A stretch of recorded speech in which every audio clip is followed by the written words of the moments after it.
After finishing a late study session at the university library, he walked across the quiet parking lot holding his backpack tightly against his shoulder.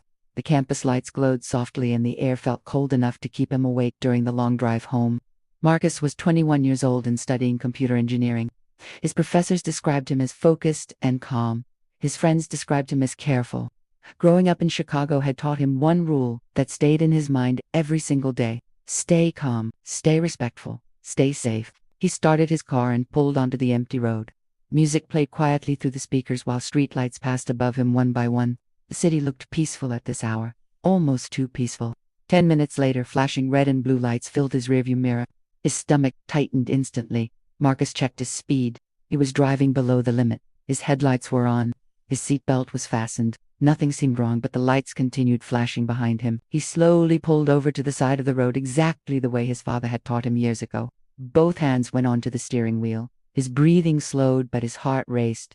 Before the officer even stepped out of the patrol car, Marcus reached for his phone. Not to text, not to call anyone. He opened a social media app and pressed the live stream button. If anything happens, people will see, he whispered to himself. The screen showed his face lit by dashboard light. Within seconds, viewers began joining. At first, only 3 people watched, then 10, then 50. A message appeared on the screen. "Why are you live this late?" Marcus spoke quietly. "I just got pulled over. I want everything recorded." The officer approached slowly, shining a flashlight through the window. The bright beam moved across Marcus's face, then toward the back seat. Marcus kept both hands visible. "Good evening, sir," the officer said. "License and registration." Marcus spoke carefully. "My wallet is in my pocket and my registration is in the glove box. I am going to reach slowly." The officer nodded, but his tone felt cold. Marcus handed over his documents while the live stream numbers continued rising. 200 viewers. 500 viewers. The officer looked at Marcus for a long moment. "Do you know why I stopped you tonight?" "No, sir," Marcus answered calmly. "You matched the description of someone reported in this area." Marcus felt confusion rise inside him. "What description, sir?" The officer paused. "Suspicious vehicle." Marcus looked around at the empty street. "Sir, I am coming from campus. I have my student ID if you need it." The officer ignored the comment and walked back to his patrol car. The live stream chat exploded with messages. "Stay calm, we are watching, do not move." Marcus swallowed nervously. Another patrol car arrived, then another. Marcus' heartbeat grew louder in his ears. 3 officers now stood outside his vehicle. One officer approached again. "Step out of the car." Marcus hesitated only for a second. "Sir, may I ask why step out now?" Marcus slowly opened the door, keeping his hands visible exactly like he had practiced in his mind many times before. The cold air hit his face as he stepped onto the pavement. The live stream viewer count crossed 5,000. An officer instructed him to turn around. Marcus obeyed. His backpack was searched. His pockets were checked. Cars passed slowly, watching the scene. The chat flooded with concern. "This is not right. He is cooperating. Why so many officers?" Marcus tried to remain calm, but embarrassment and fear mixed together inside him. "Sir, have I done something wrong?" he asked quietly. No response came. One officer spoke into his radio while another inspected the inside of the car. Seconds later, a voice came through the radio, loud enough for the live stream to hear. Played comfort. "Vehicle belongs to registered students. No warrants." Silence followed. The officer who had stopped Marcus looked uncomfortable. "You are free to go," he said shortly. Marcus blinked in disbelief. "That is it?" he asked. "Yes, you can leave." Marcus looked toward his phone where thousands of people were still watching live. "Sir, may I ask what suspicious description I matched?" The officer hesitated again. "We received a call about someone driving slowly in the area." Marcus looked down the empty road. "I was stopped at a red light." No answer came. He returned to his car with shaking hands and sat quietly for a moment before speaking to viewers. "I am okay," he said softly. But something about tonight did not feel right. The live stream ended. Marcus drove home in silence, thinking the moment was over. He was wrong. By morning, the video had spread across the internet. Millions of views appeared within hours. News outlets replayed the footage showing Marcus's calm behavior beside multiple officers surrounding him. People debated online. Some defended the officers. Others questioned why such force was necessary. Then something unexpected happened. A senior officer from the same police department watched the video during his morning briefing. Captain Daniel Reyes had worked in law enforcement for 25 years. Experience taught him to notice details others missed. As he watched the footage, he noticed something troubling. The original dispatch call mentioned a different vehicle color. Marcus' car did not match it. Reyes ordered an internal review immediately. Body camera footage confirmed the mistake.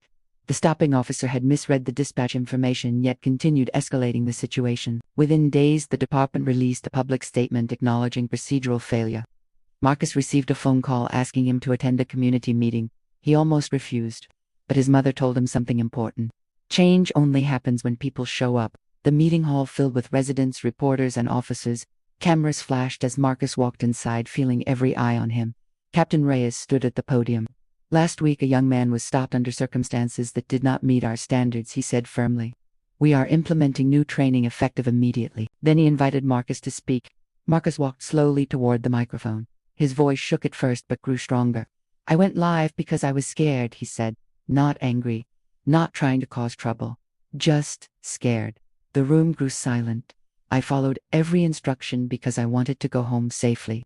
Nobody should feel fear during a simple drive home." Applause began quietly, then filled the room. The officer involved later approached Marcus privately, offering an apology. It was not dramatic. It was not perfect. But it was real. Months later, Marcus returned to campus life. Classes continued, but something had changed. His livestream inspired new department policies requiring clearer communication during traffic stops. Training videos now used his footage to teach de-escalation and accountability. Marcus never planned to become a symbol. He only wanted to make it home safely that night. Sometimes change begins with fear. Sometimes change begins with one decision. And sometimes the world starts listening when someone presses a single button and goes live. Marcus thought life would slowly return to normal after the community meeting, but attention around him continued to grow. Students on campus recognized him while walking between classes. Some offered support while others simply stared with curiosity. He never expected a single night to change how strangers saw him. One afternoon, his professor asked him to stay after class. Marcus felt nervous at first, thinking he had missed an assignment. Instead, the professor smiled gently. "Your video started an important conversation," he said. "The engineering department wants to invite you to speak about technology and accountability." Marcus hesitated. Public speaking was never something he enjoyed. He preferred computers and quiet spaces where logic made more sense than emotions. Still, he agreed because something inside him felt responsible for what came next. The day of the event arrived quickly. A large lecture hall filled with students, faculty, and local residents.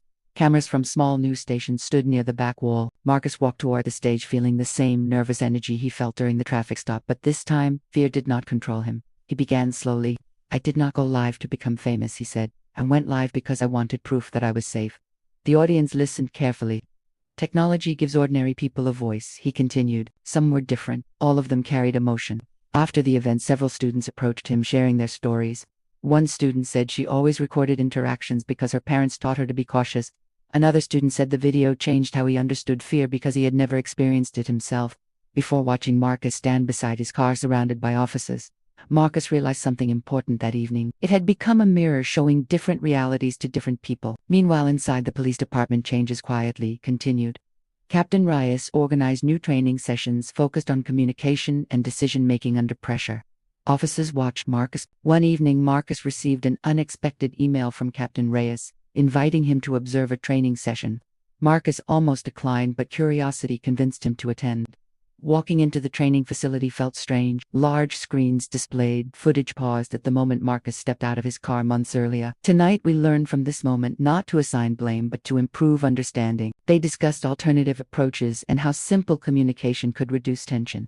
For the first time, Marcus saw the situation from another angle. Some officers admitted fear also influenced their actions during late-night stops. The conversation revealed that misunderstanding often grew from assumptions on both sides. After the session, Reyes thanked Marcus personally. "Your courage forced us to look closer at ourselves," he said. Marcus nodded quietly, unsure how to respond. Weeks passed, and media attention slowly faded. Online discussions moved toward news stories, as the internet always did. Marcus felt relief returning to normal routines. One night, while walking back to his apartment, he noticed flashing lights ahead at an intersection. A car had been pulled over. Instinctively, his chest tightened. Memories rushed back. The officer approached calmly and spoke with the driver for several minutes. The officer kept visible distance and explained each step clearly. The driver appeared relaxed rather than fearful. Marcus did not know if new training influenced that moment, but seeing calm interaction felt meaningful.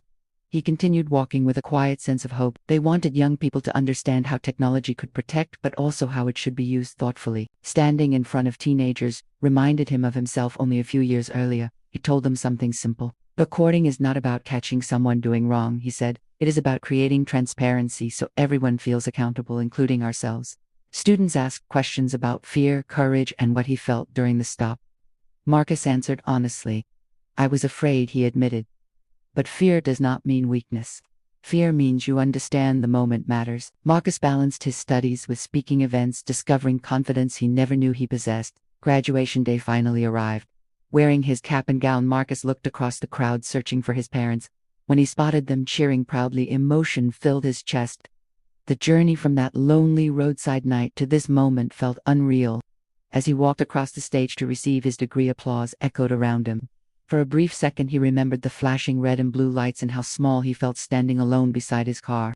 Now, he felt different, not because the world had completely changed, but because conversations had started. After the ceremony, his father placed a hand on his shoulder. Marcus smiled, realizing the lesson extended beyond one traffic stop. Courage was not loud or dramatic. That night, Marcus drove home again under streetlights similar to the ones from months earlier. He no longer drove with only fear in his mind. He drove knowing that one decision to press a livestream button created dialogue, training, and understanding that reached far beyond a single moment. Change did not arrive instantly, but it began with visibility.